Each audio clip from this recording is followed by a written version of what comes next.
And ito ang mahirap, ano ko kasi, mahirap pagka nagtatrabaho ko sa gano'n. Pag gawin, pumanage yung isang business. Is pag hindi po pasok yung mga tao, pag-absent sila. Okay. Ako narinig ko na lahat ng dahilan. Ano yung worst na dahilan na narinig ko para mag-absent? Beach. Nag-beach? Wow! Gano'n pa yan, ha? Pinaka-worst. Bawal mag-sense. Bawal mag-absent? Okay. Sabihin ko, Nagtae. Nagtae. Akin ako narinig ko na lahat. Ano yung hindi narinig ko dahilan? Sinapian.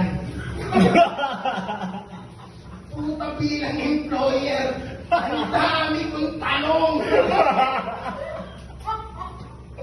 Una, saan? Saan ka kukuha ng medical certificate? Sakali ba ako sa albularyo kung kayo hindi ko alam? Ano ang pinaggamot sa'yo? Rosario pa, pagi, 45 sa mukha. Puta, hindi ko alam. Nung pumasok siya, ito yung tanong ko ngayon. Sige, pumasok. Ikaw ba yan? Sa bawat yung espiritu. Puta, takot na takot siya. Nelsa, ikaw ba yan? Yes, boss ako. Nakatakot yun. Alam mo yung time yung pinakakatakot yung sa akin? Haba ng joke. Ano yung time?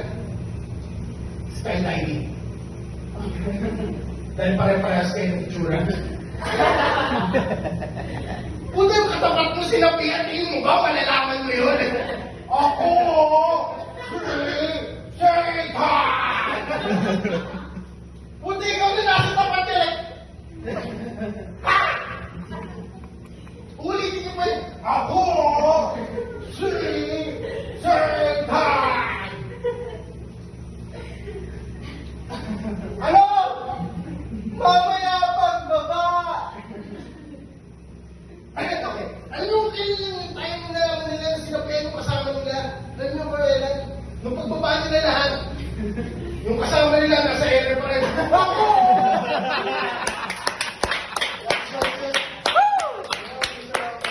Ito gusto ko lang sabihin na napakahirap ng trabaho ng pulis. Kung sa ginagawa mo yun, ikaw lang yung trabaho na kung saan kailangan isigaw kung yung trabaho mo bago mo gawin. Tama, pulis na. Pulis ako! Tama! Puti, hindi mo maririnig ng trabaho yan. Ano yung trabaho mo? Auditor? Auditor ako! Labas sa libro! Hindi mo nangyari yan. Hindi, mas